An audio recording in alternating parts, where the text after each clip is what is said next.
Ang kwentong ito ay halaw sa tunay na kaganapan. Patungkol ito sa isang lugar na minsang binalot ng takot dahil sa pag-atake ng mga aswang. Itong lugar na ito ay sinadyang palitan ng pangalan upang itago ang tunay nitong pagkakakilanlan. Tahimik ang naging buhay ng mga taga San Fernando. Nagtutulungan ng mga tao roon at ni isang beses walang naganap na hidwaan sa pagitan nila. May tuturing na isang perpektong lugar upang tirhan ng mga taong ang nais ay kapayapaan. Naninirahan din sa nasabing baryo si Tandang Masyong na isang matandang binata. Mas pinili niya ang manatili sa ganoong sitwasyon dahil nais niyang mamuhay ng walang ibang iniisip. Pagtitinda ng mga gulay sa palengke ang ikinabubuhay na matanda. Marami rin siyang kakilala sa bayan, kaya hindi siya nahihirapang ilako ang kanyang mga paninda. Nagsimula lamang dumating ang manakanakang sigalot sa baryo ng San Fernando nang minsang masaksihan ng mga tao ang isang kometa na parang walis ang anyo. Ayon kasi sa mga haka-haka nila, kapag kaganon, tsak na winawalis din daw ang swerte sa buong mundo. Subalit kahit na ganon, nanatili sa kanyang payak at masayang buhay si Tandang Masyong. Isang beses, habang abala siya sa pagbabayo ng palay niyang sasaingin pa niya para sa hapunan, napansin niya ang 5 kalalakihang naglalakad. Pansin niya ring may hilang kalabaw ang mga yon at kilala pa niya kung sino ang may-ari ng hayop na hila ng kalalakihan. Sino naman ang mga yan? Mukhang dayo lang sila sa San Fernando Pinagbili na siguro ni Igme ang kanyang kalabaw. Matingnan nga kung sino sila. Dahil medyo malabo na ang paningin ng matanda, nagpasya siyang iwan na muna ang palay na kanyang binabayo. Dala ang kanyang tungkod, marahan niyang binaybay ang daan. Naging maingat siya sa kanyang paglalakad. Habang humakbang siya at nakamasid sa kalalakihan, nagkaroon siya ng kakaibang kutob. Bakit kaya hindi man lang sila dumaan sa tamang landas? Tanong pa ng matanda sa kanyang sarili. Ipinagpatuloy niya ang kanyang paglalakad hanggang sa makarating ang mga kalalakihan sa sapa. Agad na napansin ni Tandang Masyong na nagmamadali sila na makapunta sa kabilang pampang. Kaya napasigaw siya kahit na hindi pa siya sigurado. Magnanakaw! May magnanakaw dito! Ninakaw ang kalabaw ni Igme! Dahil sa lakas ng kanyang pagsigaw, naalarma ang mga tao. Marami ang mga kalalakihang humabol sa 5 magnanakaw. Pagkalapit nila kay Tandang Masyong, agad siyang nagtanong.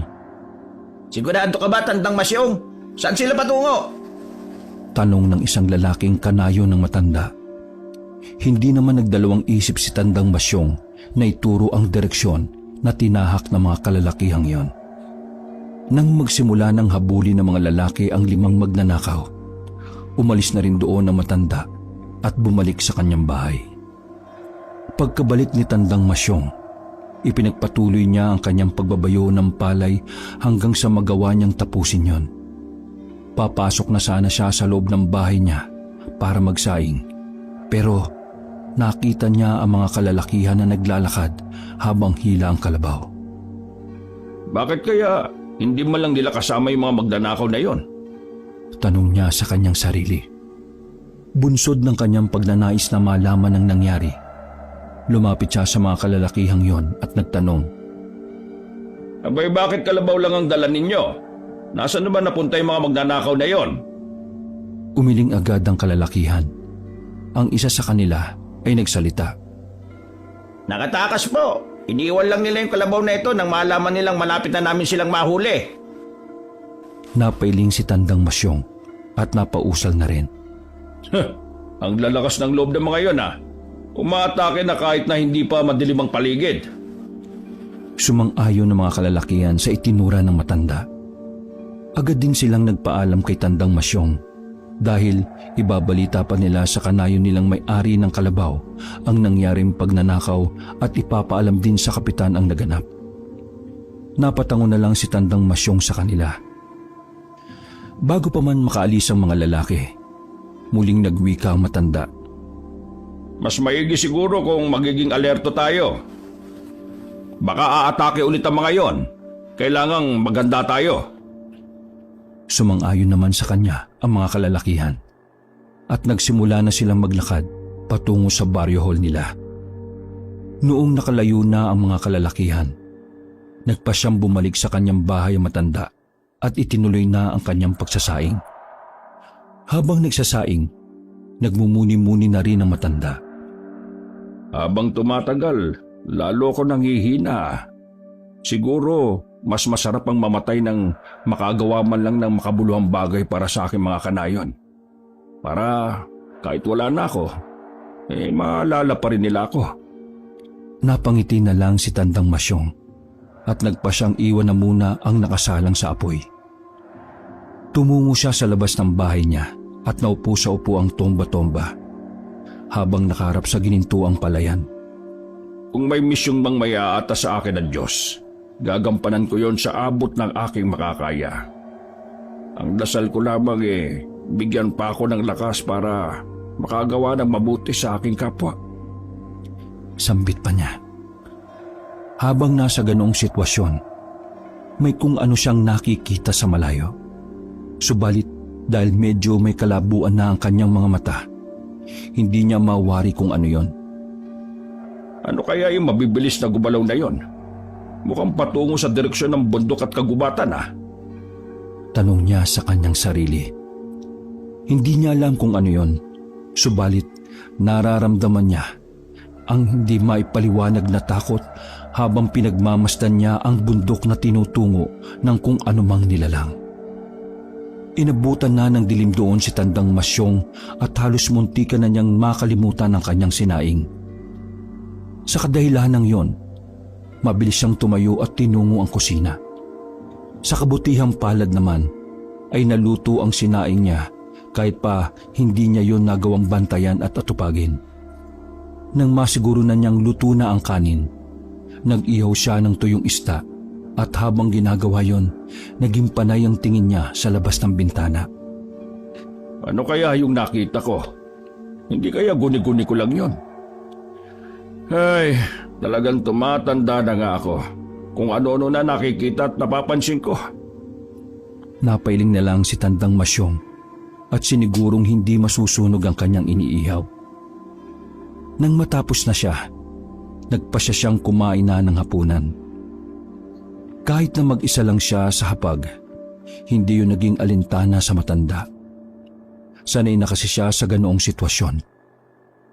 Nasa kalagitnaan siya ng kanyang pagkain nang may marinig siyang mga ingay ng kalalakihan. Bunsod noon, tumayo siya at dumungaw sa bintana. Nakita niya ang kanyang mga kanayon na naglalakad, kaya inalok niya ang mga yon na magapunan. Tumigil naman ang mga kalalakihang yon sa tapat ng bahay ni Tandang Masyong. Sige po, kumain lang kayo. Naatasan lang kasi kami ni Kapitan na Robonda para raw maiwasan yung mga magnanakaw. Yung nangyaring pagnanakaw sa kalabaw ni Igme napag-alaman kasing pinlano ng mga taong labas. Mabuti na nga lang at hindi ka nga nila pinaputukan Sabi ng lalaki. Napatawa naman ang matanda at tumugon. Di, pinaputukan nila ako. Mas lalo lang silang mahuhuli. Tumawa na rin ang mga kalalakihang yon at agad na nagpaalam kay Tandang Masyong na aalis na. Bumalik din sa kanyang paghapunan ng matanda at tinapos na niya ang kanyang pagkain. Pagkatapos niya, agad siyang nagpahinga sa kanyang silid. Nakinig pa siya ng katatakutang drama sa kanyang libateryang radyo. At habang pinakikinggan niya ang kwentong aswang, napaisip na rin siya sa kanyang sarili. Posible kayang mga aswang ang nakita kong patungo sa bundok? Napailing ang matanda at bagyang napatawa sa kanyang sarili dahil sa kakaibang naisip niya. Sa tanang buhay niya, hindi pa siya nakakakita ng aswang. Kaya duda siyang totoo ang mga ganoong nilalang. Siguro sa mga drama lang ang mga yon. Hindi na nagawang patapusin ng matanda ang kanyang pinakikinggan dahil nakatulugan na niya ito. Nagising na lamang ang matanda ng madaling araw at wala na siyang naririnig sa kanyang radyo. Akmang papatayin na sana niya yon nang may maulinigan siyang sunod-sunod na paghuni ng tiktik sa paligid. Natigilan si Tandang Masyong at nagmatsak. Patuloy pa rin niyang naririnig ang paghuni at medyo malakas yun. Namulagat na lang ang kanyang mga mata nang matanto niya kung saan banda nagmumula ang paghuning yon. Mukhang sa bahay ng buntis naming kanayon yun ah. Ninais man ng matanda ang bumaba para alamin ang sitwasyon doon. Pero pinigilan siya ng kanyang matinding antok. Pinatay niya ang kanyang radyo at muling ipinikit ang kanyang mga mata. Sa pagpikit ng mata ng matanda, nagkaroon siya ng hindi inaasahang pangitain. May nakita siya sa kanyang isipan na isang lalaking dayo na walang malay. Habang nakikita ni Tandang Masyong ang mukha niyon, nakaramdam siya ng awa. Subalit, nang imulat na ng lalaking walang ulirat ang mga mata niya, biglang naglaho yun sa pangitain na matanda. Napabuntong hininga si Tandang Masyong at napaisip kung bakit biglaan ang pagkakaroon niya ng pangitain. Ano kaya ang ibig sabihin ng pangitain na yun? Hindi kaya konektado ang lalaking nakita ko sa nangyayari o mangyayari sa hinaharap? Nung namatanda sa kanyang sarili. Sinubukan pang isipin ni Tandang Masyong ang lalaki. Pero kahit na anong gawin niya, ay hindi na yung bumabalik pa sa kanyang pangitain. Gawa nun, minabuti na matanda ang matulog na lamang ulit. Kinabukasan, umugong ang balitang nagawang hulihin ng taga-baryo nila ang grupo ng mga magnanakaw. Kahit paano ay nakampante ang mga taga San Fernando dahil wala na mga taong naghahangad sa mga ari-arian nila. Nakulong ang mga magnanakaw na yon, kaya inakala ng mga tao na tapos na ang kanilang mga problema. Subalit, habang nakakampante sila, ay nagimbal silang lahat nang mabalitaan nilang inatake ng aswang ang isa nilang kanayon. Ganun na lang ang pagmamadali nila para tunguhin ang bahay ng buntis. Dahil nakuryoso na rin si Tandang Masyong, sumama siya sa mga kanayon niya. Pagdating nila doon, isiniwalat na matanda ang kanyang narinig. Kagabi, inakala ko pinaglalaruan lang ako ng aking pandinig. Narinig ko kasi ang sigaw ng babaeng yan na sinabayan ng huni ng tiktik. Pagkukwento ng matanda. Kung ganun Lolo Masyong, inatake nga ng aswang ang babaeng yan. Gimbal na wika ng isang kanayo nila. Dahil natatakpan pa ng telang puti ang biktima ng aswang, binuksan nila yon. Ganun na lang din ang pagkasindak ni Tandang Masyong. Kitang-kita niya na wakwak ang tiyan ng babae at nanunuyo na ang dugo nito. Subalit, ang mas nagpagimbal pa sa mga tao roon ay ang katotohanang nagawang dukutin ng aswang ang sanggol sa sinapupunan ng babae na siyang naging rason ng pagkawakwak ng kanyang tiyan. Hindi dapat tayo makampante. Kung nagawa ng aswang ang mang-atake ng buntis kagabi, tsak na magagawa rin niya yon sa mga susunod pa. Yan na naman ang kailangan nating paghandaan. Sambit ni Tandang Masyong na sinang-ayunan naman ng mga kanayon niya. Naganda at nagbantay sa kanilang paligid ang bawat kanayon nga nila. Subalit, ang hindi nila alam, panimula pa lang yon ng pagkagimbal ng mga taga roon. Sa bawat araw na nagdaan, may isang hayop silang natatagpuan na walang mga laman loob. Tila sinadyang iwan yon sa gilid ng daan nang sa gayon ay makita talaga ng mga taga San Fernando. Isang gabi, nasa kahimbingan na si Tandang Masyong ng kanyang pagtulog nang bigla siyang maalimpungatan. Nakarinig siya ng iyak ng isang babae at sumisigaw para humingi ng tulong. Ano na naman kaya yon? Huwag nilang sabihin na pagkatapos ng maglanakaw at aswang eto na naman ang mga taong hayok sa laman ang aatake at maghahasik ng lagim sa San Fernando. Sambit na matanda. Dahil patuloy ang sigaw ng babae, bumangon si Tandang Masyong at kinuha ang kanyang itak saka flashlight. Maingat siyang bumaba sa kanyang bahay at sinipat ng maigi ang lugar. Noong matanto na niya kung saan nagmumula ang ingay na yon, maraan siyang naglakad upang tumungo roon. Habang humakbang ang matanda, unti-unti siyang binabalot ng kakaibang takot. Dinig niya ang angil ng isang mabangis na hayop at amoy niya ang lansa sa paligid. Hindi yan isang mabangis na hayop. Kung hindi... Hindi nagawang ipagpatuloy na matanda ang kanyang paglalakad. Napako siya sa kanyang kinatatayuan at napanganga. Saktong pagkarinig niya ng kaluskos at angil, inilawan niya ang unahan at ganun na lang ang pagkasindak niya nang makita niya ang isang babaeng nakahandusay sa daan. Sa tabi nito ay isang mabalahibong nilalang na naglalaway. Nagbabaga ang mga mata at mayroong mahahabang braso at binti. Hindi nagawa ni Tandang Masyong ang makagalaw dahil nasaksihan niya kung paano nilantaka ng aswang na yun ang laman loob ng babae. Natigil lamang ang aswang sa kanyang ginagawa noong mapansin niyang naroroon si Tandang Masyon at sumasaksi. Tumindig ng mabalasik ang nilalang sa matanda. Rason para ihandari ni Tandang Masyong ang kanyang itak. Agad namang tumayo ang nilalang at tumarap kay Tandang Masyong. Bunsod noon, napawika na ang matanda. Sige, umatake ka at nang malaman natin kung hanggang saan niyang kaya mo. Huwag kang papasigurong matanda na ako dahil kaya ko pang pumatay ng kagaya mo. Pagkawika na matanda ng mga katagang yon, umangil sa kanya ang aswang. Muli pa sana magsasalita si Tandang Masyong, pero sa isang pagkisap ng mga mata, lumundag ng napakataas ang nilalang at hindi nalaman ni Tandang Masyong kung saan yun nagtungo.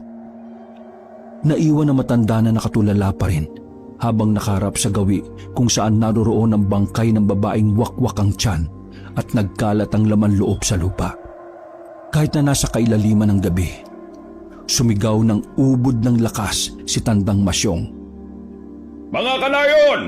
May nabiktima na naman uli ang aswang! Makaraan ng ilang sandali, dumating ang ilang kabaryo ni Tandang Masyong. Hindi na naitago pa na matanda ang kanyang nakita at lalo lamang nagimbal ang mga tao dahil sa paglalarawan na matanda. Hindi tayo dapat makampante. Ang mga nilalang na kagaya nila ay umaatake sa mga oras na hindi natin inaasahan. Kaya kailangan maghanda tayo. Sambit ng isa nilang kanayon na nanginginig dahil sa matinding takot. Ang mga kagaya nila ay hindi natin dapat katakutan. Sila ang dapat na matakot sa atin dahil nasa lugar natin sila. Sambit naman ni Tandang Masyong habang nakatitig sa bangkay ng babae. Hindi nila kilala ang babae, kaya naisip nilang baka dayo yon sa kanilang lugar at dinala lang ng aswang doon para maligaw ang mga taong posibleng mag-iimbestiga sa naturang babae. Mas maigi sigurong ang kada isa sa atin magbantay sa paligid. Nang sa gayon, masiguro natin ang ating kaligtasan. Suwestyo ni Tandang Masyong. Agad namang pumayag ang mga tao roon upang masiguro nila ang kaligtasan ng kanilang lugar. Inilibing nila ang babae at nagsiuwian na silang lahat. Pagka-uwi ni Tandang Masyong sa kanyang bahay, sinubukan niyang matulog. Subalit, kahit na anong gawin niya, ay hindi siya dinalaw ng antok. Sa kadahilanang yon, nag-isip na lang siya ng mga bagay patungkol sa nangyayari. Habang tumatagal parang mas lalong lumalala ang sitwasyon dito sa aming baryo Bakit kaya nagkakaganito? Hindi maarok na matanda ang tunay na dahilan ng unti-unting paglukob ng takot sa mga taga San Fernando. Pinilit ng mga tao ang mamuhay ng normal at sinubukan din nilang kontrolin ang manakanakang pag-atake ng aswang sa kanilang nayon. Kinabukasan, nagulantang ang lahat dahil sa kakaibang nangyayari.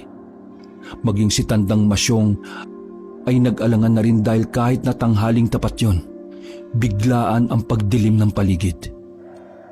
Sinubukan niyang tingalain ng araw at lalo lang din siyang nakaramdam ng pangamba nang makita niyang naglalaho ang araw at unti-unting nagiging kawangis ito ng anino. Duyog sa tanghaling tapat.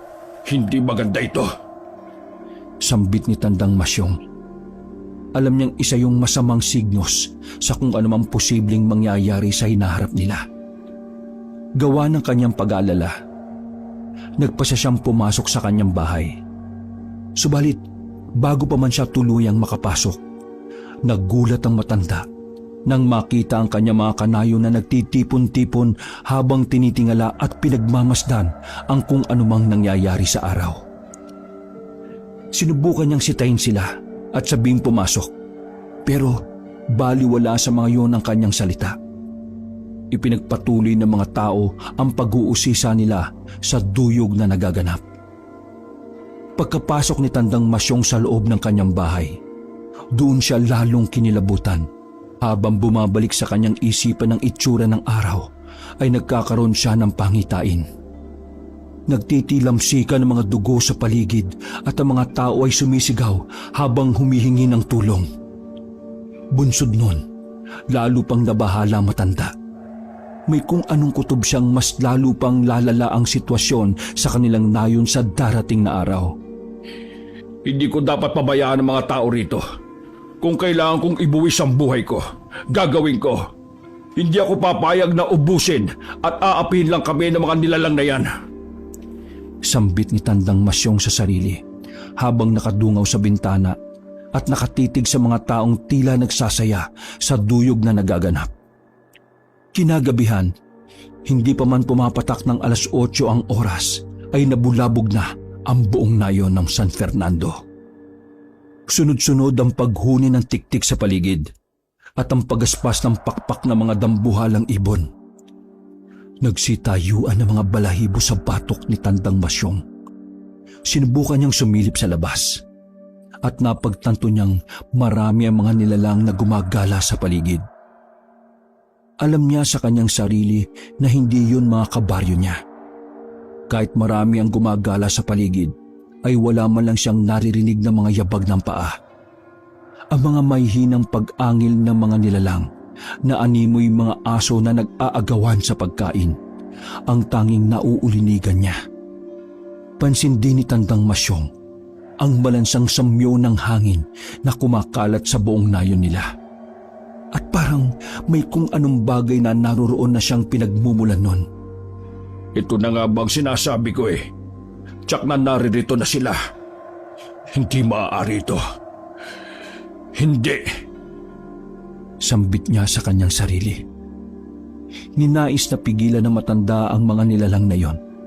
Pero naisip niya na masyado pang maaga at hindi niya yun kakayanin na mag-isa.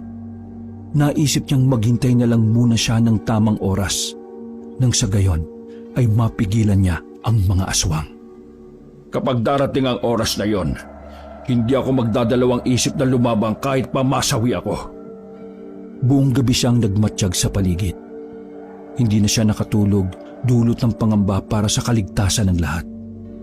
Habang nagmamatsyag sa paligid, napansin ng matanda na tila lalong dumarami ang mga aswang na gumagala. Dinig niya ang iyakan ng mga bata sa kanilang nayon na halatang takot. Napadasal na lamang si Tandang Masyong. Idinalangin niya na sana'y hindi maganap ang kung anumang kinatatakutan niya. Nasa kalagitnaan siya ng kanyang pagmamatsyag nang makarinig siya ng sigaw ng isang lalaki na sinabayan pa ng pag-angil ng mga nilalang sa paligid. Makalipas ang mahigit 15 minuto, ang sigaw ng lalaki ay kumambyo at naging paghingi ng tulong. Agad na nagkaroon ng kakaibang kutob si Tandang Masyong. Kaya bumaba siya sa kanyang bahay, dala ang flashlight niya. Hindi naging alintana sa kanya ang takot at pangamba na kanyang nararamdaman. Naisip niyang nasa panghanib ang lalaki at kailangan nitong iligtas ang nasabing tao. Saan banda kaya yon? Tanong niya sa kanyang sarili. Kahit pa na may dala siyang flashlight, ay hindi niya yung ginamit. Alam niyang mas madali siyang mahuhuli ng mga nilalang na gumagala sa paligid kapag nakabukas yon. Maraan siyang naglakad habang tinutuntun kung saan naroroon ang ingay na ginagawa ng lalaki. Kalaunan, dinala siya ng kanyang mga paa sa bandang dulo ng palayan.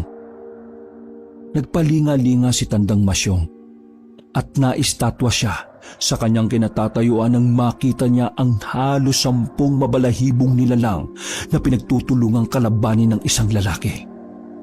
Dahil hindi gaanong nakikita na matanda ang sitwasyon ng tao, pinili niya ang buksan ng kanyang flashlight at ilawan yon.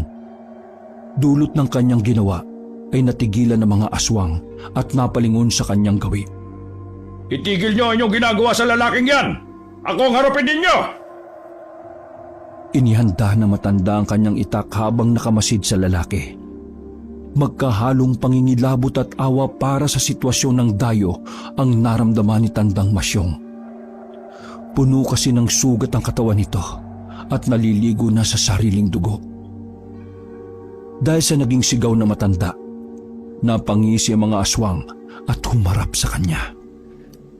Inianda nila ang kanilang sarili sa pag-atake kay Tandang Masyong. Huwag kang makialam pa rito, tanda! Hindi mo alam kung ano sasapitin mo sa mga nilalang na yan! Kaya ko ang aking sarili! Pilit na sigaw ng lalaki. Dahil nakaharap kay Tandang Masyong ang mga aswang, nagkaroon ng pagkakataon ng lalaki na damputin ang kanyang itak na nasa lupa. Nang magawa na ng lalaking kunin yon, muli ay nagwika si Tandang Masyong. Hindi pwedeng hindi ako makialam dito! Ang mga kagaya nila ay hindi dapat maghari-harian sa lugar na ito! Ayaw kong mamuhay sa takot ng mga taga San Fernando! Kayo mga aswang! Umalis na at huwag nang babalik pa! Itinaas na matanda ang kanyang itak at inakmang susuguri ng mga aswang. Dahil sa kanyang ginawa, napaangil ang mga nilalang at agad na humakbang para sugurin siya. Subalit, nakadalawang hakbang pa lang ang mga nilalang na yon nang mabilis silang inatake ng lalaki. Tinaga nito ang isang aswang at natamaan sa likuran. Dahil sa lakas ng pagkakataga ng lalaki, agad na nabuwal yon. Gawa nun, lumapit ang lalaki at walang pagdadalawang isip na tinaga ang liig nun. Rason para sumirit ang dugo mula sa sugat ng aswang. Pagkakita niya, napalingon ang 9 na mga aswang sa kanya at naging mas mabalasik ang pagtitig nila. Napatras ang lalaki at napawika. Yan ang nararapat sa inyo! Hindi dapat kayo binibigyan ng karapatang mabuhay! Humagikik ang mga aswang at ibinaling ang atensyon nila sa lalaki.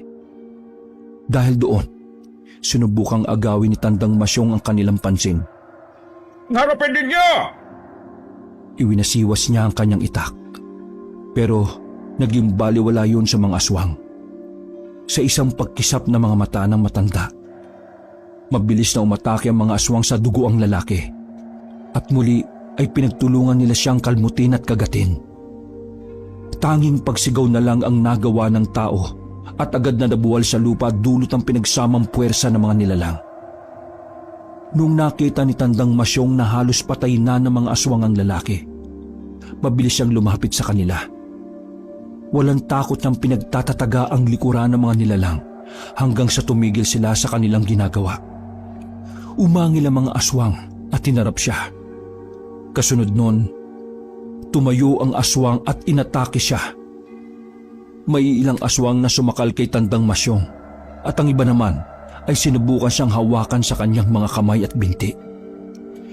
Pilit na nagpumigla sa matanda habang walang tigil na pinagmumura ang mga yon. Ilang sandali pa, ramdam niyang unti-unti siyang nawawala na ng hangin. Gawa ng pagkakasakal sa kanya ng isang aswang. Magbabayad kayo! Pagbabayaran niyo ang ginawa niyo ito! Hindi kayo magtatagal sa lugar namin! Lilipunin kayo na kung sino mang hindi natatakot sa inyo! Humagikik lang ang mga aswang dahil sa sinabi ng matanda. Sa hindi inaasahan ni Tandang Masyong, nakaramdam siya na matinding kirot sa kanyang tiyan na animoy dinukot ang kanyang laman loob. Pagkatapos ang pangyayaring yon, tuluyang nagdilim ang kanyang paningin hanggang sa mawalan na siya ng malay. Hindi na alam ni Tandang Masyong ang sumunod na nangyari.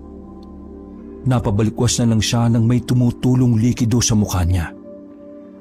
Noon lang napagtanto na matanda na umuulan pala. Nasa na yung... Bumangon si Tandang Masyong. Sinubukan niyang ilawan ang paligid gamit ang flashlight niya. Subalit, hindi na yun gumagana. Dulot noon, nangapa siya upang alamin kung naroroon pa rin ba ang lalaki sa kanyang pwesto. Lumipas pa ang ilang sandali. Nakarinig ng mahinang pag-ungol ang matanda. Sinubukan niyang tawagin ang lalaki, pero yun pa rin ang ingay na kanyang ginagawa. Toy! Nasaan ka? Hinagilap na matanda ang lalaki at nang mahanap niya yon, ay sinubukan niya itong kausapin. Hindi sumagot sa kanya, pero batid ni Tandang Masyong na buhay pa rin yon. Sige, hindi na muna kita uusisain.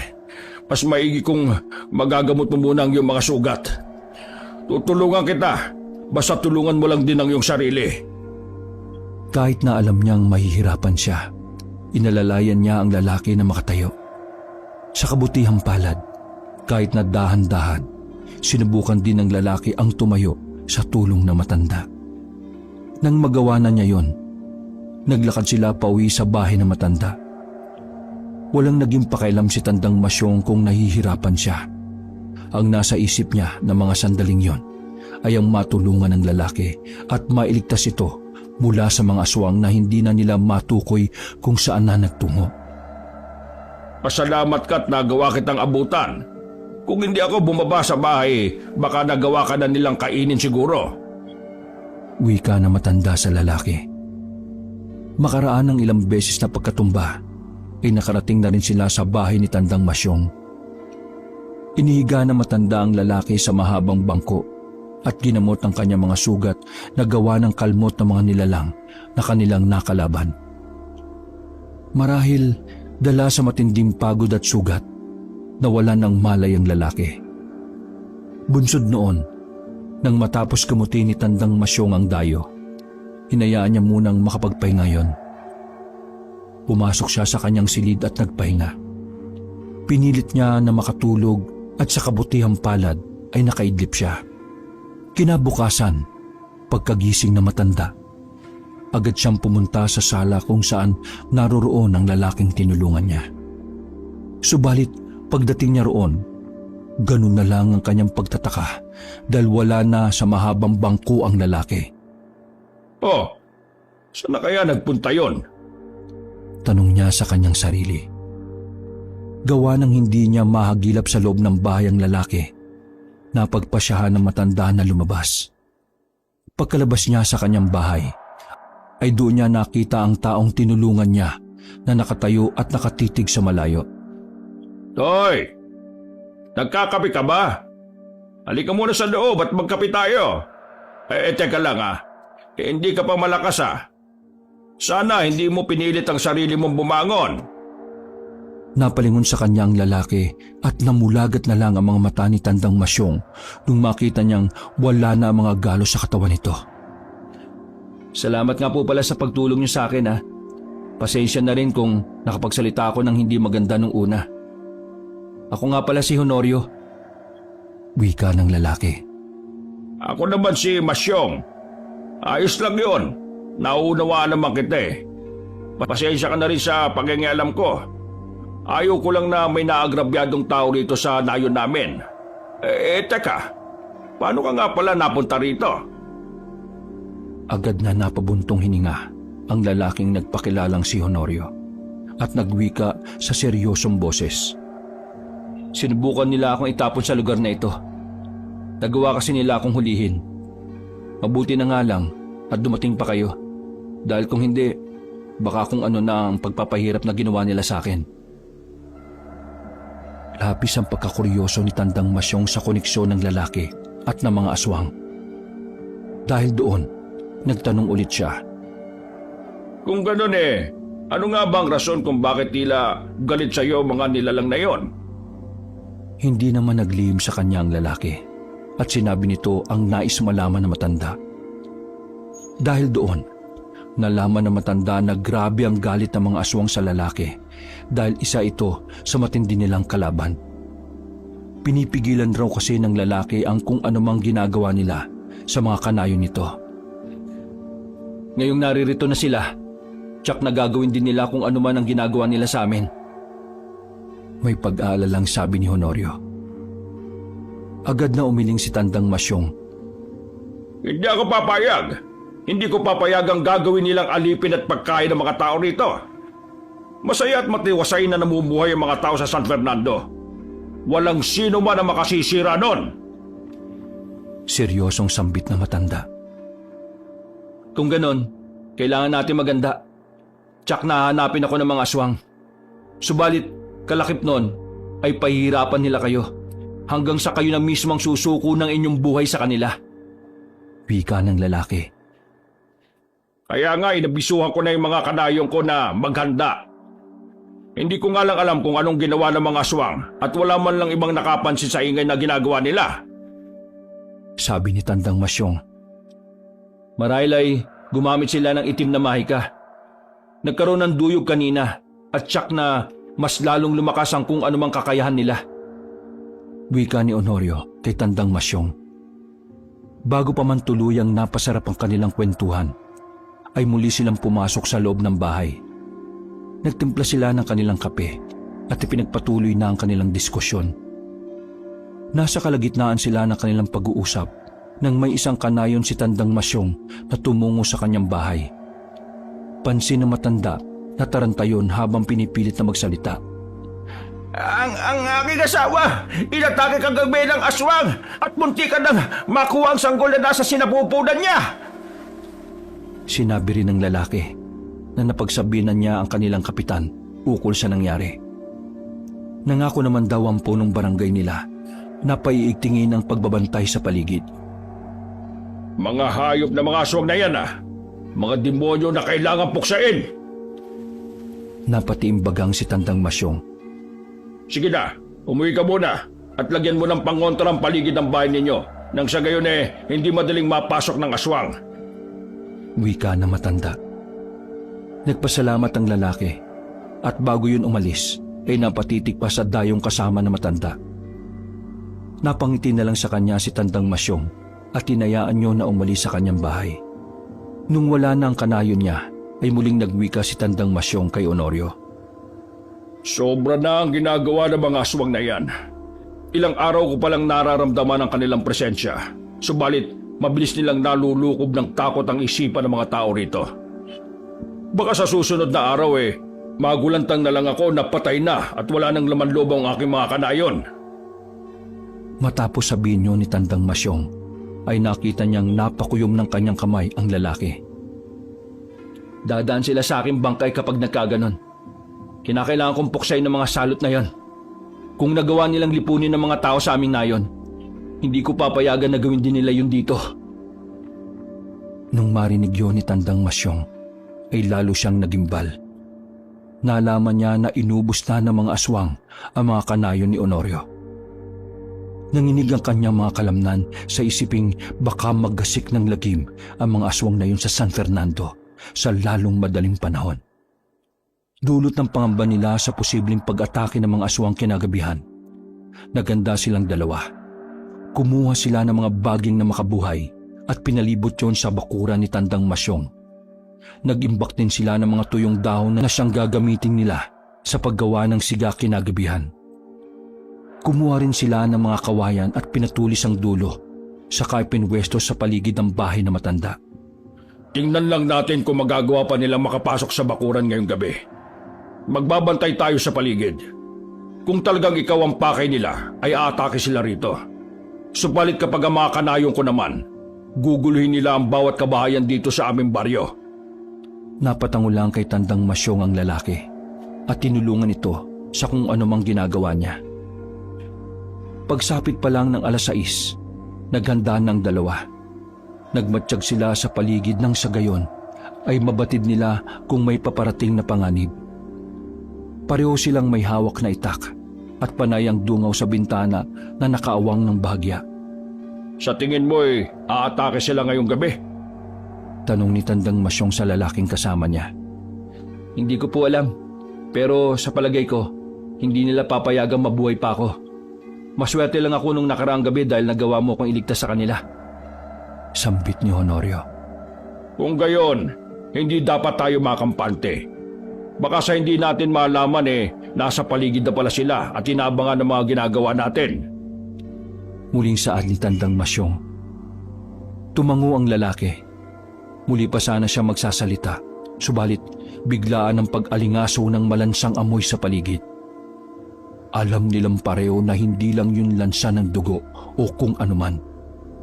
Tsak na may mga asong napaparating. Hindi magiging ganito kalansa ang hangin kung hindi sila marami. Saad ni Tandang Masyong.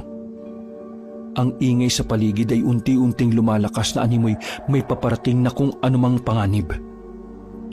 Pakiramdam nila ay may dilubyo ng paparating. Parehong nakaramdam ng kaba si Tandang Masyong at Honorio. Subalit sa halip na magmukmok ay nagpasya ang dalawa na lumabas sa bahay. Pagkalabas nila, hindi na sila nagdalawang isip pa at sinindihan ng mga inipon nilang tuyong dahon. Kasabay ng pagliwanag ng paligid ay siya rin pagpagaspas ng mga pakpak na mga dambuhalang ibon na umatake sa mga kabahayan sa San Fernando. Napamura na lang ng pabulong si Tandang Masyong nung marinig niya ang iyak ng mga bata at hiyawan ng mga inang takot sa kung anumang gagawin ng mga aswang.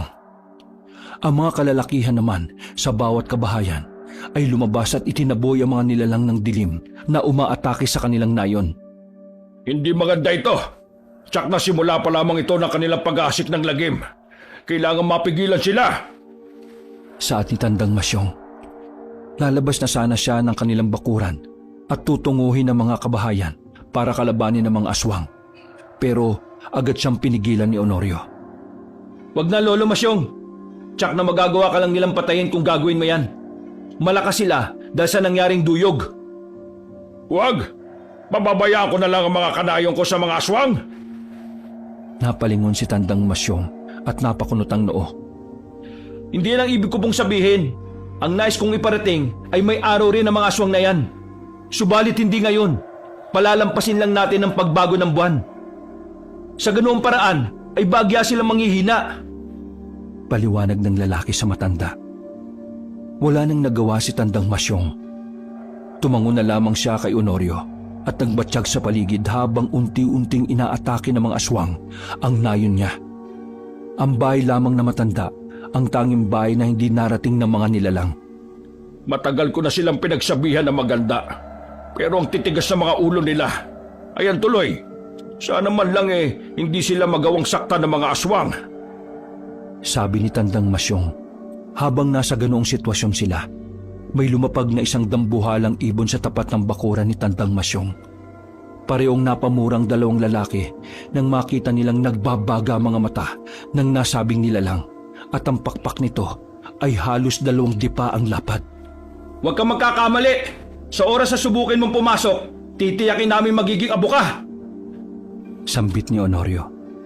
Habang kinukuha ang kawayang pinatulis nila ang dulo, humuni ang nasabing ibon ng napakalakas. Dahil doon, nagwika na rin si Tandang Masyong. Hindi ako papayag na kunin yung lalaking ito. Ngayong nasa pamamahay ko siya, poprotektahan ko siya kahit mabuhay ko ang kapalit. Hindi niyo magagawang lipunin at talipinin ng mga taga San Fernando. Kami mismo ang pipigil sa binabalak ninyo. Pagkatapos magwika na matanda, umatungal ang aswang na yon. Nagkaroon ng kutob ang 2 lalaki na marahil ay tinatawag ng aswang ang kanyang mga kasama. Dahil doon, walang pagdadalawang isip nilang sinibat yon gamit ang kawayang may matulis na dulo. Natamaan ang nilalang sa bandang dibdib at agad na nabuwal sa kung saan siya nakapwesto. Isang mahabang pag-ungol na lang ang nagawa ng aswang dulot ng matinding kirot na nararamdaman nito. Yan ang nararapat sa mga kagaya mo. Sambit ni Honorio. Pagkatapos niyang sabihin ng mga katagang yon, mabilis siyang lumabas sa bakuran ni Tandang Masyong. Pipigilan pa sana siya na matanda, subalit mabilis na nakaalis ang lalaki at lumabas sa bakuran. Nilapitan ng lalaki ang nilalang na nooy nakahandusay sa lupa. Nasaan yung ibon pa rin yon. Pero kapansin-pansin ang mukha nitong katulad ng tao. Magiging katulad mo rin ng iba mong kauri. Pagkawika ni Honorio ng mga katagang yon, muli niyang hinugot ang kawayan sa dibdib ng aswang. Walang pagdadalawang isip niya itong itinarak sa bunganga ng nasabing nilalang at tinaya ang bumulwak ng dugo roon. Matapos yon ay hindi nakagawa ng kung anumang ingay ang aswang. Subalit biglang natigilan ng lalaki nang makarinig siya ng sunod-sunod na pagaspas ng pakpak at paghuni ng tiktik sa paligid. Sa rasong yon, nagmadali siyang pumasok sa bakuran ni Tandang Masyong. Nasakto namang nakapasok na si Honorio nang may mga umaligid na mga nilalang sa bahay ng matanda. Alam nilang mga aswang yon dahil sa biglaang pag-alingasaw ng nakakasulasok na amoy sa paligid. Sinasabayan pa yun ng mga paghuni ng tiktik na parang sabik na sabik kung anumang nais nilang gawin. May mga narinig silang yabag na mga paa. Subalit kahit saan mang dako sila titingin ay wala naman silang nakikitang nilalang. Tsak na gumagamit sila ng tagabulag. Wika na matanda. Kaya nga, hindi tayo dapat makampante dahil mas marami silang kakayahan kaysa sa atin. Saad naman ni Honorio. Dahil dumarami na ang mga nilalang sa paligid, sinubukan nilang dagdagan ang mga tuyong dahon sa siga na ginawa nila at nilagyan na rin nila ng asin. Dahil sa ginawa nila, naging mas maliwanag pa ang paligid at parang nataranta ang mga nilalang. Kung saan man kayo, magpakita kayo sa amin! Bakit? Takot ba kayo dahil nasa loob kami ng lugar na puno ng panlaban sa inyo? Sigaw ni Tandang Masyong. Hindi ba't nais niyo akong patayin? Ngayon pa lang patayin niyo na ako dahil kapag hindi niyo ako nagawang paslangin, isinusumpa ko na kayo ang papatayin ko! Sigaw naman ni Honorio habang iginagala sa paligid ang kanyang paningin. Inakala nilang aatake nga sa kanila ang mga aswang dahil sa seryoso ang mga yon na sugurin silang dalawa. Subalit, nung magpakita na ang napakaraming nilalang kina Honorio at Tandang Masyong, agad na umalis ang mga yon. Tsak na natatakot sila sa mga pananggalang na inilagay ko sa paligid. Kaya nagsipulasan sila tumalis. Magsasaya na sana matanda dahil lumisan na ang mga aswang. Subalit, natigilan siya nang kalabitin siya ng kasama niyang lalaki. Tinanong niya si Honorio kung ano ang problema at agad na nasagot ang katanungan niya nang makita niyang ang mga aswang pala na umalis sa tapat ng kanilang bahay ay dumiretso sa mga kabahayan ng ibang taga San Fernando. Ang mga sumunod na nangyari ay hindi kinaya ng dalawa. Dinig nila ang hiyawan ng mga kababaihan at kabataan na humihingi ng tulong.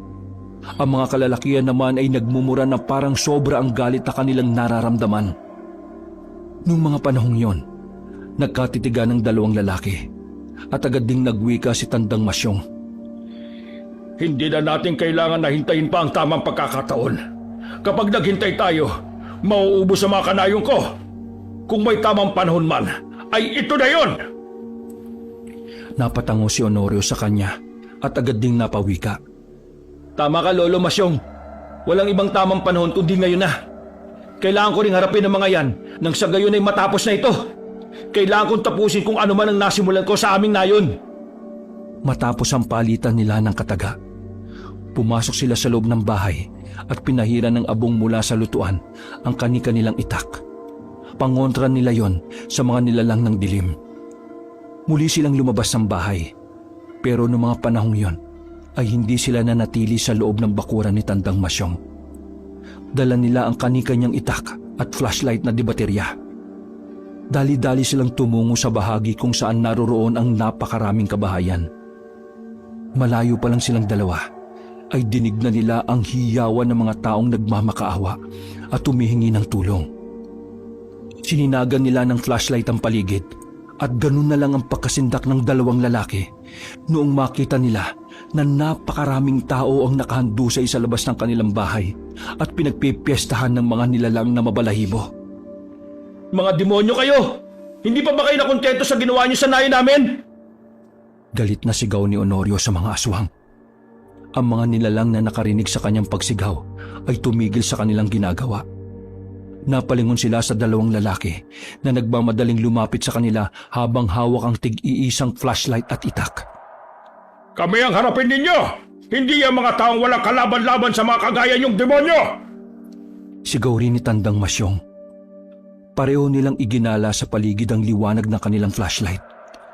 Nakita nila na sa lahat ng kabahayan ay may nabiktima ang mga aswang. Ang mga babae at kabataan ay mabilis nilang nagawang pagkain at pagpiestahan sa harap ng mga kalalakiang tila nawawalan na ng lakas ng loob. Nang mga panahong yon, muling nagsisisigaw si Tandang Masyong. Kayong mga lalaki, tumayo kayo at ipaglaban niyo ang pamilya ninyo! Huwag niyong hayaang lipunin tayo ng tuluyan!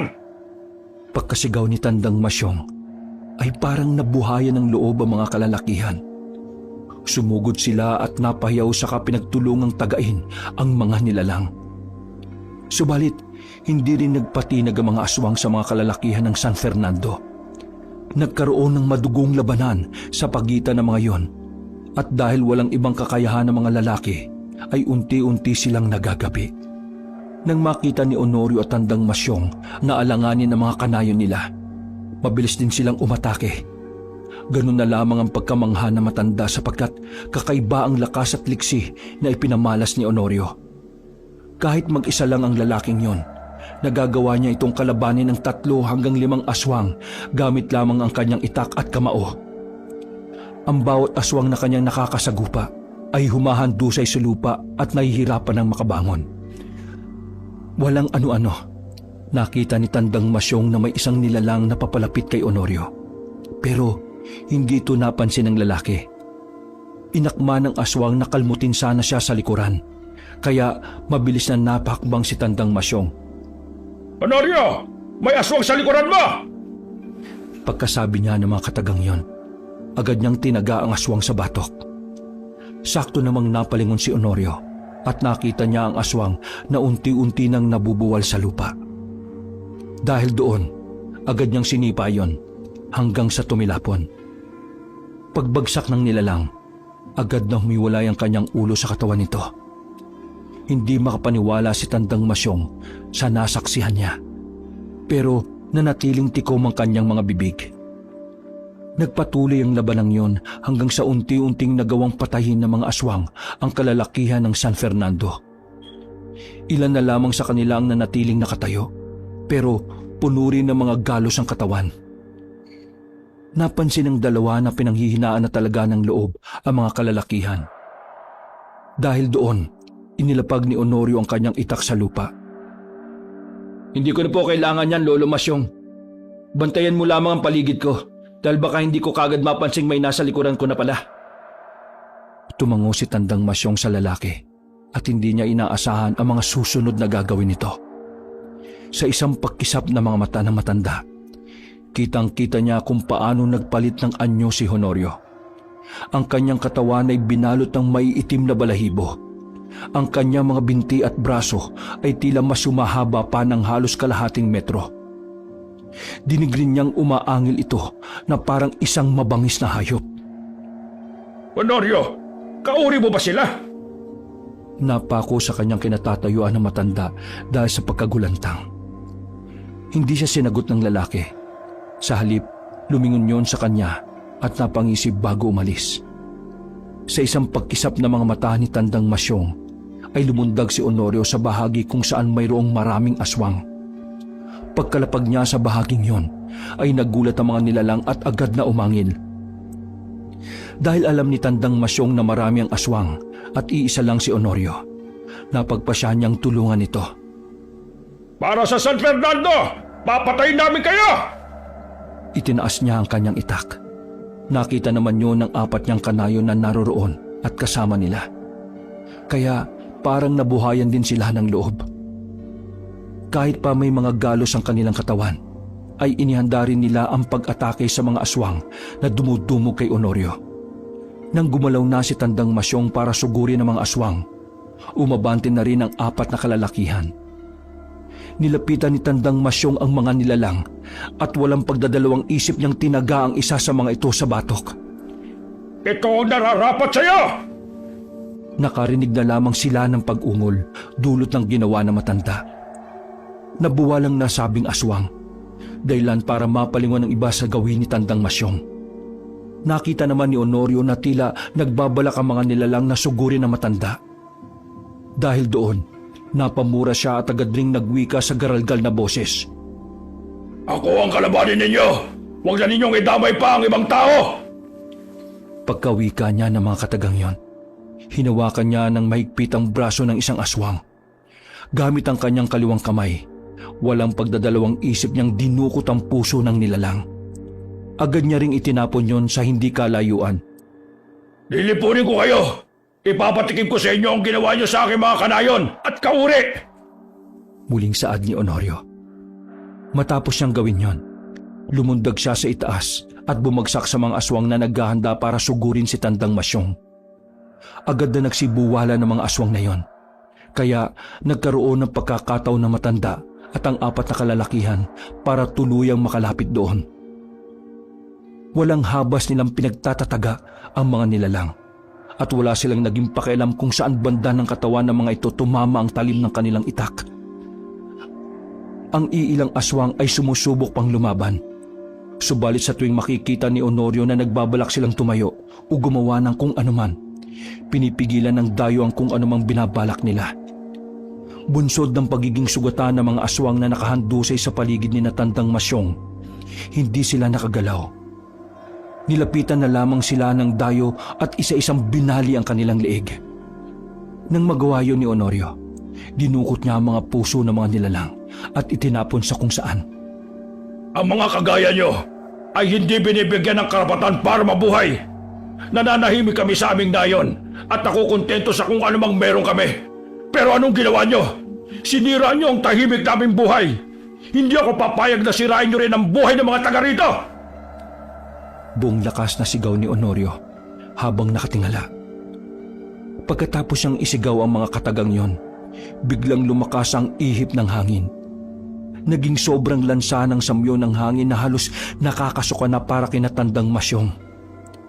Paglipas lamang ng ilang sandali, binalot si Tandang Masyong ng walang kaparis na kilabot. Sunod-sunod na mga huni ng tiktik sa paligid na sinabayan ng mga pagaspas ng pakpak. Magtago na kayo.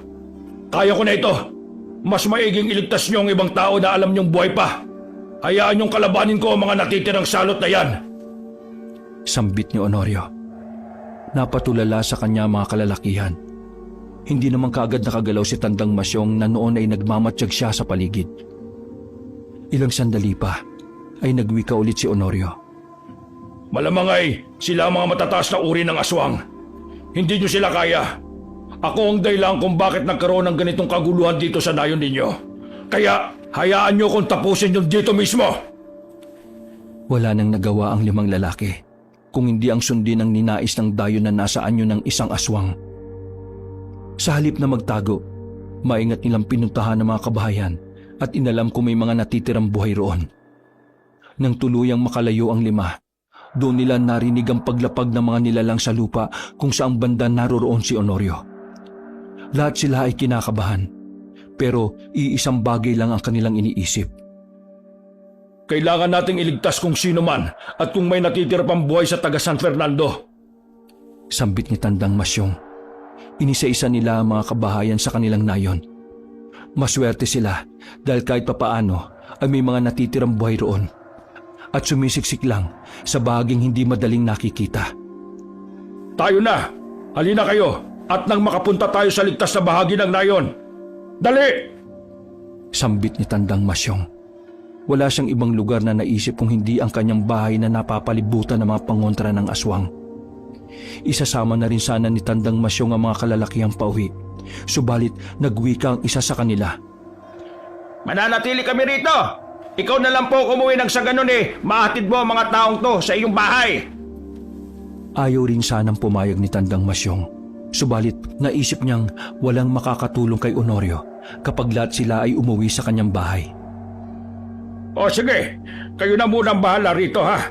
Ihatid ko lang itong mga kanayo natin at babalik din ako. kailangang hindi matapos ang gawing ito at magawa nating lipulin ang mga nilalang na yan. Anang Tandang Masyong. Sumang-ayon naman sa kanya ang mga kalalakihan. Kaya umalis ang matandang kasama ang iba nilang kanayon at umuwi sa kanyang bahay. Sinabi pa nito sa kanyang mga kabaryo na ligtas sila roon at napatunayan na nilang hindi makakapasok ang mga aswang sa kanyang tirahan. Umuwi nga sila at tinatid ni Tandang Masyong ang mahigit 10 katao sa kanyang bahay. Pagkarating nila roon, muling nagpaalam ang matanda. Huwag kayong lalabas ng bahay hanggang hindi dumarating ang umaga. Manatili kayo sa loob ng sa gayon ay maging ligtas kayo. Naintindihan nyo? Babalikan ko ang ating mga kanayon. Sa oras na hindi kami makabalik, ay alam nyo na kung ano ang naging kapalaran namin. Saad pa nito at tuluyang bumaba sa kanyang bahay. Naisipan ni Tandang Masyong na dalhin ng 3 kawayang may matutulis na dulo. Alam niyang may maitutulong yon sa pakikipaglaban niya sa aswang. Malayo pa lamang ang matanda, dinig niya ang mga angil ng nilalang at sigawan ng mga lalaki. Tsak na naglalaban na sila. Binilisan niya ang kanyang paglalakad hanggang sa matanaw na nga niya si Honorio na pinagtutulungan ng 2 aswang. Ang mga kalalakihan namang kanayon niya ay nakahandusay na sa lupa habang pilit na nilalabanan ng mga aswang na umiibabaw sa kanila. Mga demonyo kayo! Sigaw ni Tandang Masyong at bumelo siya. Hawak niya sa isang kamay ang isang kawayang sibat. Nung magawa na niyang makabuelo, sinakto niyang hindi matatamaan ang isa nilang kanayon kapag sinipat niya ang aswang. Napamura na lamang ang matanda at natuwa nang nagawa niyang tamaan ang aswang. Huwag niyong kalabanin sila! Ako ang harapin ninyo! Sigaw ni Tandang Masyong. Napalingon sa kanya at galit na ang mga aswang. Agad na umalis ang mga yon sa ibabaw ng kalalakihan. Nang mga sandaling yon ay muling bumelo si Tandang Masyong at itinapon din ang 2 sibat. Dahilan para tumarak yon sa dibdib ng 2 pang aswang. Ha! Hindi pa ako nagbiminti sa sibat ha! Pagsigaw ni Tandang Masyong, mabilis siyang inatake ng isang aswang. Sa isang pagkisap ng mata ng matanda, ay nasa harapan na niya ito at halos sasagpangin na siya. Pero naging mabilis ang kanyang paggalaw at buong lakas na hinato ng itak ang leeg ng nilalang. Naging dahilan yon para mapugutan agad ng ulo ang aswang. Huwag kayong pagagapi sa kanila! Kahit na mas mataas na uri sila ng aswang, hindi nila tayo kaya! Sigaw ni Tandang Masyong. At sinabi sa kanyang mga kasamahan na tingnan ang nangyari sa aswang na pinugutan niya ng ulo. Nakita yun ng 3 aswang na nagtutulong-tulong para kalabanin si Honorio. Gawa nun, napaangil sila at iniwan si Honorio na nakahandusay sa lupa. Saka sinugod ang matanda. Sige! Ali kayo! Sigaw ni Tandang Masyong at iminasiwas pa sa kanyang harapan ang itak niya. Nakita ni Honorio na papasugod na ang mga aswang sa matanda. Kaya napasigaw siya. Ang mga mahihina lang ang kaya ninyo! 3 na kayo pero hindi nyo pa rin ako magawang patayin! Ngayon, tingnan natin kung hanggang saan ang kakayahan ninyo! Saktong paggalaw ng mga aswang upang sagpangin si Tandang Masyong, nilundag sila ng aswang na si Honorio at hinawakan niya sa gulugod ang 2 aswang. Ito ang nararapat sa inyo! Matapos siyang isigaw ang mga katagang yon, walang pagdadalawang isip at buong lakas niyang hinugot ang mga gulugod nila. Tanging pag-ungol na lang ang nagawa ng mga aswang at pareho silang napatingala sa langit na animoy hindi nila inaasahan ang gagawin ni Honorio. Pagkahiwalay ng kanilang gulugod sa likuran nila, ay siya ring pagbagsak nila sa lupa. Nakita yun ng isang aswang, kaya muli niyang ibinalik ang kanyang pansin kay Honorio. Umangil yun ng napakalakas at sa harapan mismo ni Tandang Masyong, nagpalit yun ng anyo sa isang malaki at nakakatakot na aso. Huwag kang magpapatalo sa kanya, Honorio! Patayin mo ang nilalang na yan! Pagkawika ni Tandang Masyong, nakita niya na may marka ang nasabing aswang. Gagawin ko ang lahat para mapatayan ang kanilang pinuno! Sabi naman ni Honorio sa garalgal na boses. Magsasalita pa sana siya, pero mabilis na lumundag sa kanya ang dambuhalang aso at sinubukan siya nitong kagatin. Hindi naman nagpatalo si Honorio. Buong lakas niyang sinakalang pinuno ng mga aswang. Habang pinipilit na ilayo ang bunganga nito sa kanyang liig, ilang sandali pa'y nagawa na ng dayo ang kanyang binabalak. Inakala nila na wala nang magagawa ang pinuno ng mga aswang, subalit sa isang pagkisap na mga mata ni Tandang Masyong ay ganun na lang ang kanyang pagkasindak na makita niyang dahan-dahan ang bumabao ng kuko ng aswang sa dibdib ni Honorio.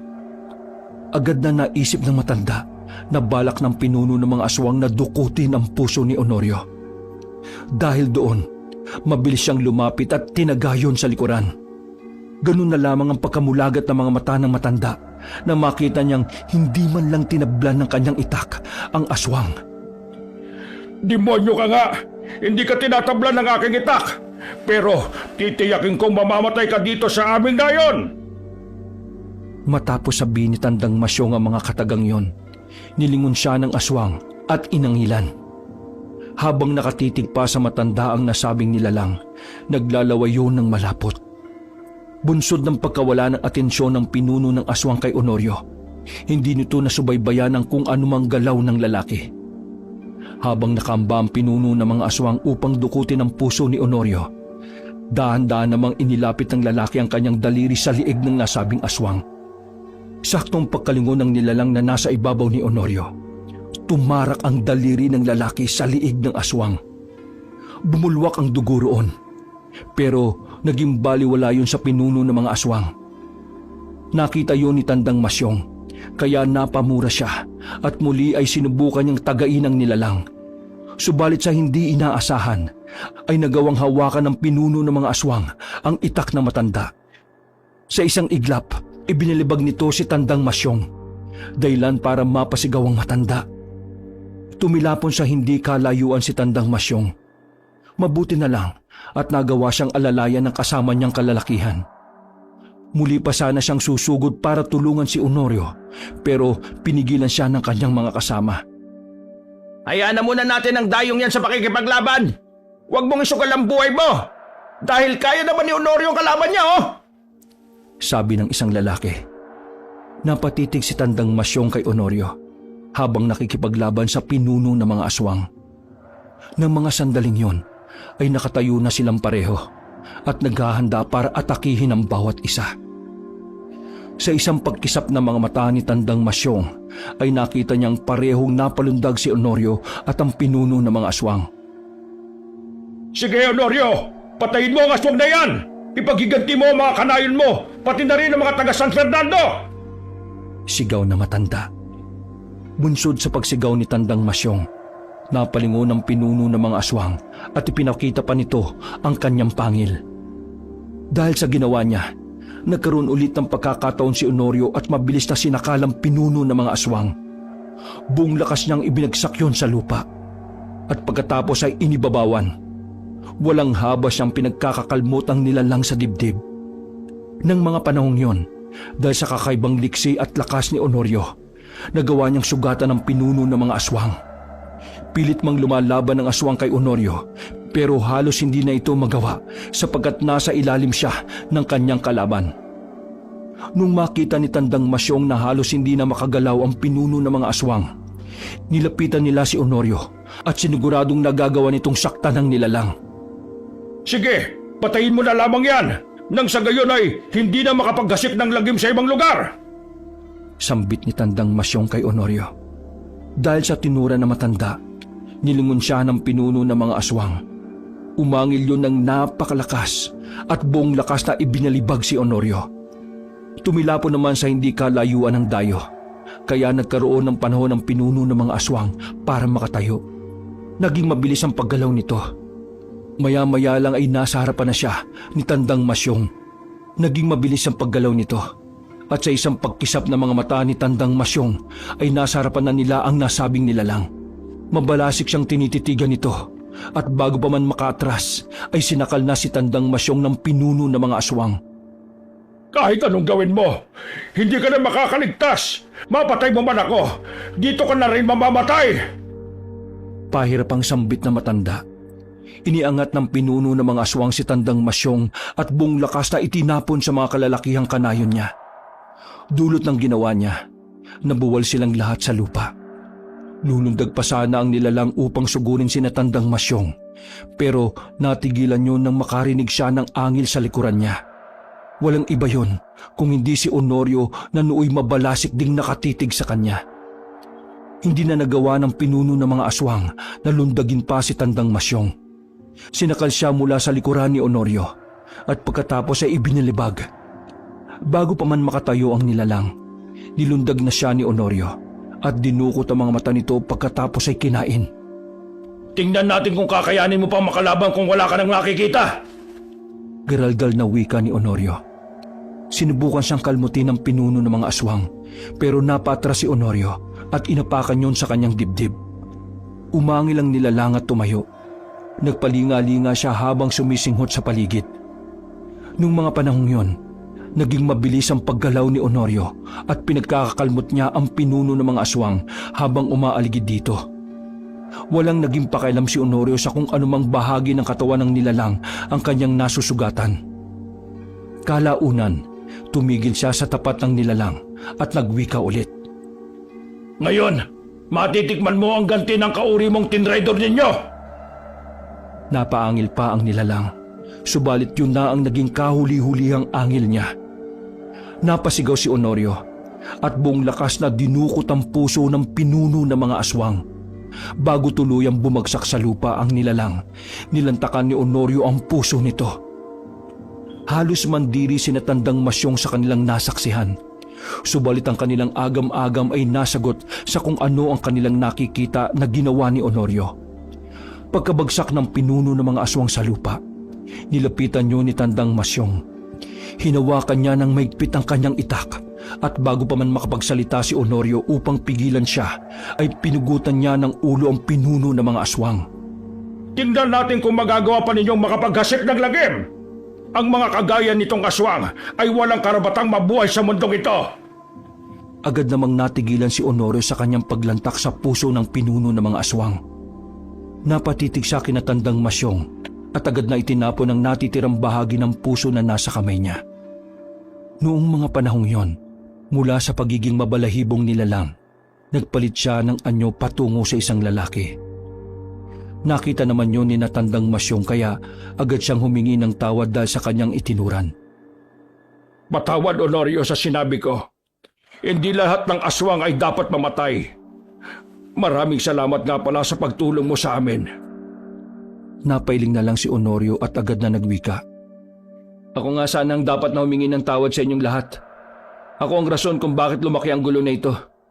Dapat nung una pa lamang, sinabi ko na rin kung anong totoo kong pagkatao at ang katotohanan sa lugar na pinanggalingan ko. Tumango si Tandang Masyong dahil parang may sasabihin pa ang lalaki at hinintay niya ang susunod na ikukwento nito. Kauri namin ang mga aswang na yon. Subalit dahil nagsimula silang kumain ng mga tao, itinakwil na namin sila. Hindi namin nakalain na isang araw aatakihin nila kami at papaslangin. Ako lang ang natira sa aming mga angkan. At ang araw na ito ay ang unang beses kong matikman ang puso na kagaya kong aswang. Sabi ni Honorio kay Tandang Masyong. Kung gayon kaya mo rin palang pumatay ng mga tao. Hindi rin pala kami totoong ligtas sa'yo. Wika ng isang lalaki na kasama nila. Agad namang sinitayo ni Tandang Masyong. Magdahan-dahan ka sa pananalita mo. Alalahanin mo, kung hindi dahil kay Honorio, malamang naubos na tayong lahat dito. Mariing wika ni Tandang Masyong. Napailing pa ang matanda at tinapik sa likuran si Honorio na may mga bakas pa ng dugo. Agad namang humingi ng tawad ang lalaki at nagsimula na silang umuwi sa bahay ni Tandang Masyong. Nang naroon na sila, naabutan nila ang mga taong natatakot dahil sa nangyari sa kanilang nayon. Aalis na sana si Honorio subalit pinigilan siya ni Tandang Masyong at sinabihang doon na magpalipas ng gabi at kung hanggang kailan niya nais manatili. Hindi naman umimik ang lalaki sa tinura ng matanda. Kinabukasan ay nilinis nila ang buong San Fernando. Inilibing nila ang mga bangkay ng kanilang kanayon at sinunog naman ang mga bangkay ng aswang na naroroon. Nagsimula silang muli at dahil sa presensya ni Honorio, kahit papaano ay nagkaroon na ulit ng katahimikan ng San Fernando. Kahit papaano ay nagkaroon na ulit ng katahimikan ang San Fernando hanggang sa tuluyang pumanaw si Tandang Masyong ay kasama niya sa kanyang bahay si Honorio. Tinuring niya itong parang anak. Dahil sa pagiging aswang nga ng lalaki, ay napagpasya nilang mag-alaga na lamang ng mga hayop nang sa gayon ay maging pagkain ito sa tuwing nakakaramdam siya ng kakaibang gutom. Alam naman yon ng mga kanayon nila, pero madalas na naaalala nila ang sinabi ni Tandang Masyong sa kanila, ang kabutiang nagawa ng dayong aswang sa kanilang nayon. Wakas.